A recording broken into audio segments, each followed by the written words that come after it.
वृंदावन की एक सुहानी सुबह थी। एक फल बेचने वाली अपने सर पर फलों से भारी टोकरी लिए वृंदावन की गलियों में घूम रही थी। वो मीठी आवाज में गाते हुए कह रही थी, फल ले लो रसीले, मीठे फल ले लो। घर के आंगन में छोटे कृष्णा अपने खिलौनों के साथ खेलने में मगन थे। जब उन्होंने फल वाली की मधुर आवाज सुनी, उनके कान खड़े हो गए और आंखों में चमक आ गई। वो सब कुछ छोड़कर उस आवाज की तरफ दौड़ पड़े। फलों को देखकर उनके मुंह में पानी आ गया, लेकिन जब उन्होंने सोचा तो उन्हें याद आया कि उनके पास तो कोई पैसा है ही नहीं। उनका चेहरा थोड़ा उदास हो गया, पर फिर उनकी आंखों में एक नई चमक आई। वो तेजी से घर के अंदर गए और अपनी नन्ही हथेलियों में जितना आ सका उतना अनाज भर कर ले आए। जब वो उतावले होकर फल वाली के पास पहुंचे, उनकी मुट्ठी से अनाज के दाने जमीन पर बिखार गए। बस कुछ ही दाने उनकी हथेली में बचे थे। फल वाली कृष्णा की इस भोली कोशिश को देखकर मन ही मन मुस्कुराए।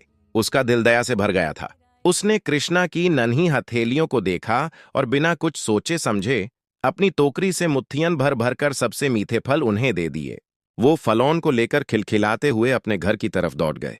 जब फाल वाली ने घर जाने के लिए अपनी टोकरी उठानी चाही तो यूज वो अजीब सी भारी लगी। उसने नीचे देखा तो उसकी आंखें फटी की फटी रह गई। टोकरी में फलों का नामो निशान नहीं था।